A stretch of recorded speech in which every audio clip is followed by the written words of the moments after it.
Hello and welcome to Confidence After Cancer, the podcast where we talk about finding your joy, rebuilding confidence and creating the life that you deserve after cancer treatment ends. I'm Gabby, your host and a cancer recovery coach dedicated to helping women navigate life after treatment. And thank you so much for joining me today. Really want to talk today about how the holiday season can be a time of joy, but for many of us can also bring feelings of sadness, of loss, and of loneliness. Maybe you're grieving the life that you once had before your diagnosis. Maybe you're missing loved ones. And I'm speaking to so many people in my personal life and people that I'm working with who not only are dealing with bereavements, but also are dealing with family estrangements, not being close to their families anymore, not being close to friends that they once were so close to. And so that loneliness as well is sometimes really exacerbated at this time of year. Think about times that have gone past and what you're missing. But whether it's to do with people or just in general, it may be that the high expectations of this season can leave you feeling overwhelmed and feeling like you're not enough. So if you're feeling low this Christmas, I want you to know that you're not alone. Okay. And it's okay to feel this way. It's understandable, but I don't want you to stay in that place. So today I'm going to explore ways to honor your feelings and help you to know that you're not alone. Okay. I want you to honor your feelings, prioritize your self-care. And you know, I'm always banging on about self-care, but there's a really good reason, because it matters. You matter. And I want you to create space for moments of light in this season. Okay. So I'm going to talk briefly about why the holidays can be so difficult. So this season, this time of year can be particularly challenging. You know, I live in Manchester at the minute. I'm not loving the dark nights, the cold and damp weather, but it's not just that as well. We know Christmas is coming up, and for a lot of people, particularly cancer survivors, there's complex emotions tied to your health journey. This season might remind you of past years when life felt so different. Okay, or it may amplify feelings of uncertainty about the future. I know after my diagnosis, the year of my treatment, wasn't Christmas, it was bonfire night. You know, in England we have firework displays, and I remember absolutely crying my eyes out when I watched these fireworks, thinking, will I be here next year to see this? And so sometimes dates like that trigger things, trigger the emotions. Now, obviously, that was for me, luckily, touch wood, you know, it's 16 years ago now, and it does get easier. But I'm not saying that if you're feeling like that, it's not without good reason. So first of all, acknowledge yourself. It is a difficult time of year for many people, but there's a lot you can do about it. The other thing to think about as well, I know from speaking to people, is family gatherings are supposed to be good things, and they are generally, but they sometimes can bring a lot of stress instead of joy, you know, especially if there are unspoken expectations, or maybe there are some strained relationships. Being with people that you're not usually around can be stressful as well. And let's not forget the media, social media and social pressure to feel merry and bright at all times can make your sadness feel even more isolating. It can appear sometimes like everyone else in the world is having the time of their life and you're the only one who's not. But actually, that's not really true. You know, I may be as guilty as anybody. I don't put my bad times on social media. I put photos on when I'm feeling good and I'm having a nice time. Don't take photos when I'm having the not so nice time. And you have to remember, social media is an image. It's a moment in time. It's not reality. Okay, my love. Here's the thing, though, to think about how you are feeling. Your feelings are valid. Okay, and sadness is a natural emotion. And the first step to coping is to give yourself permission to feel that. It's natural. Feel whatever comes up without guilt or without judgment. And I said this to somebody the other day. She was talking to herself in a way, being really harsh, very critical of herself. And I said, you would never speak to your best friend like that. So why on earth would you speak to yourself like that?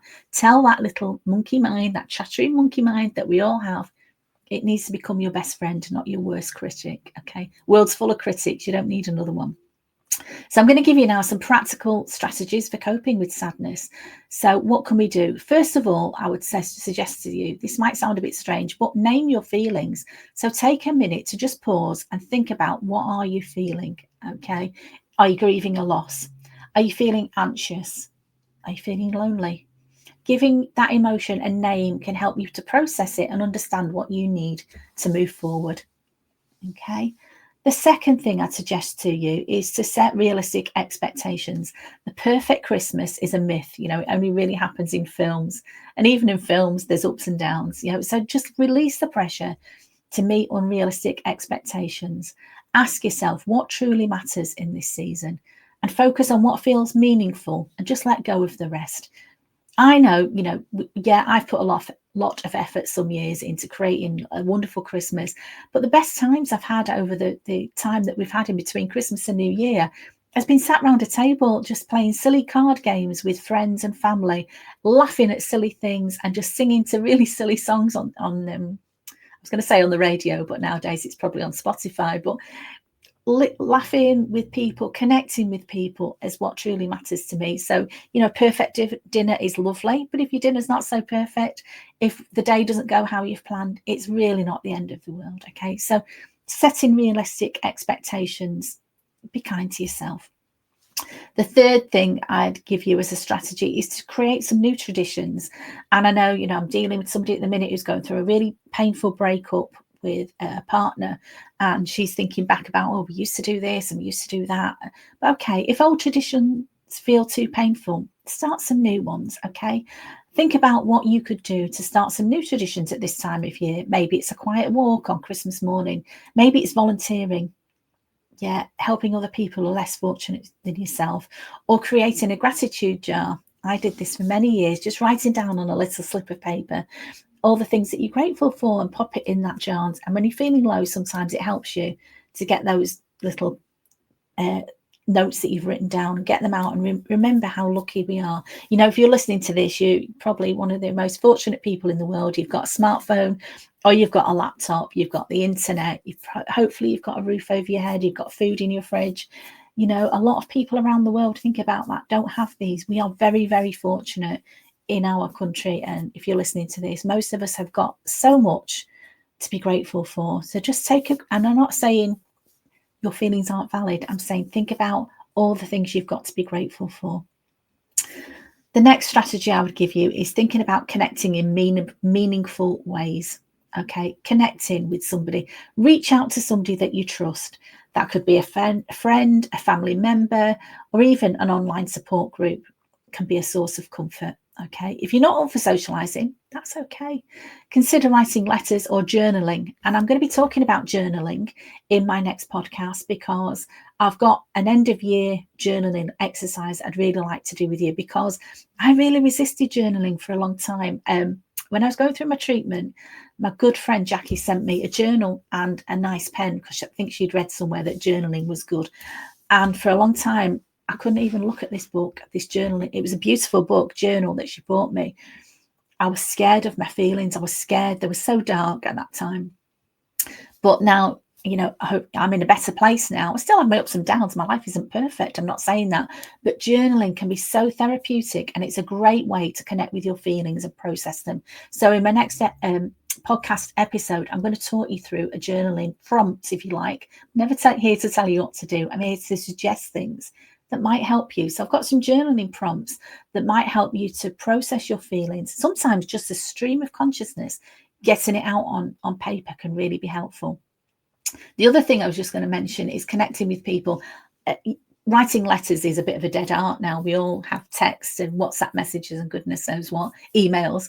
But I love getting a letter or a card in the post, and they are really, really special. So you might want to think about getting some little cards and sending them to people who mean a lot to you with just a really heartfelt note. At one of my recent yoga classes, my lovely yoga teacher, Connie, she leaves little cards on everybody's mats, and they always touch a nerve with me. And this card she left me, it says, look back at the past simply to acknowledge it. But remember, what matters is where you are now. Your past doesn't define you. And it's got a little cartoon on the front, and it says, I wish I could go back and change the past. And the little heart is saying, you can't. But what you can do now is change the future. And that really, really touched me. And I've got it pinned up in my little office here because it meant so much to me. So again, I wouldn't pin up a text message or a WhatsApp message, but a little card or a letter is a great way to connect with people. The fifth thing I would say to you is to practice some self-compassion. So remind yourself that it's okay to prioritize your needs, Take breaks when you need to. Say no to invitations that feel draining. You don't have to do anything. You get to choose what you do, okay? Focus on nourishing your body and mind with activities that bring comfort, like reading, like gentle yoga or listening to music, whatever it is that makes you feel safe, that makes you feel nurtured, makes you feel cared for. Okay, you matter, my love, and you need to make time for that self-compassion. Okay. The next thing I'd just really like to talk about is creating moments of light, because even in sadness, it is possible to find moments of light. So here are a few ideas to create those. I've already talked about gratitude. So gratitude practice every day, write down 3 things that you're thankful for, no matter how small. So gratitude doesn't get rid of your sadness, but it can shift your focus and your perspective to notice the beauty in everyday life. Sometimes it can be something so simple as, I'm so grateful when I made myself a lovely nurturing tea because it tastes nice. You know, the tea has warmed me. It feels really nurturing. Sometimes there's a beautiful, not often, but sometimes we have a beautiful blue sky outside. I'm grateful for that. I'm grateful to live in a country where we have the seasons. I'm looking outside and the trees are losing their leaves now. But it reminds me that nothing is permanent. The seasons come and go. Sadness comes and goes. It's not somewhere you want to stay. Okay. There is beauty in everyday life. I really believe that. The other thing I might want to suggest to you is mindfulness. And this is really helpful to create moments of life. So spend a few moments just focusing on your breath, or a simple sensory experience like the warmth of a cup of tea, even just like washing some dishes. If you just focus on that, and I know I'm guilty of this, thinking so many thoughts all at once. It's like having a million tabs sometimes open on a computer screen, isn't it? When you've got, oh, I need to do this, and then I've done that, and what about this? No, just focus on the moment. Being mindfulness is such a helpful thing. Focus on a small task that you're doing, even cleaning. Some people like cleaning because it's just focusing on that for a few minutes, and it takes your mind away from whatever negative emotions that you're feeling. Acts of kindness, this is a really good one. So doing something kind for someone else, even if it's a small gesture, can help bring a sense of purpose and connection. So whether it's reaching out to somebody, whether it's giving some money to a homeless person, if you want to do, or there's a big issue seller near me, and I always buy her a cup of hot chocolate because I think, poor love, she sat there all day. That makes me feel better. It helps me doing something kind and just I speak to her, I know her name, I have a little chat with her, and I think she must sit there all day being ignored by so many people. So I'm not doing this I'm not selling you this to big myself up. I'm saying doing something for somebody else can make you feel better. It really can. The other thing you might want to think about is when you're doing your supermarket shopping, just buying something nice and putting it into the basket. Most supermarkets have a basket now for food bank. And again, just you're helping somebody who's never going to meet you might never meet them. You don't know who you're helping. But remember how privileged you are. It could be a small packet of biscuits. That can mean the world to somebody else who can't afford to buy biscuits. So doing something kind for somebody else. You know, if you've got more money to spend, that's great. Make a big donation to charity, but you can always do something small and it will mean something to somebody. Okay. So I just want to remind you, really, if you're struggling this holiday season, it is okay to seek support. That might mean talking to a therapist. You know, in the UK, we have online Samaritans if you're feeling really low, but just reaching out to a trusted friend or taking some time for yourself to reflect and to rest. And remembering that your mental health is just as important as your physical health. So I just want to say again, the holiday season doesn't have to look the way it's portrayed in movies or in social media. It's your season to define in whatever way feels best for you, whether that's finding moments of peace, connecting with loved ones, or simply resting, listening to your body and resting. You're not doing nothing when you're resting. You are healing, you are nurturing yourself. And that's really, really important. We all need that for optimal health. Look after yourself, knowing that your well-being matters. You matter, my love. So thank you so much for spending this time with me, listening to my podcast. If you found this episode helpful, I'd really appreciate it if you could share it with somebody else who might need a little extra support this season. And as always, I'd love to hear from you. So reach out to me. You can connect with me on social media, or you can connect with me through my website, confidenceaftercancer.co.uk. And so until next time, take gentle care of yourself. You are not alone. So stay safe and stay sane. Take care, my love. Bye-bye.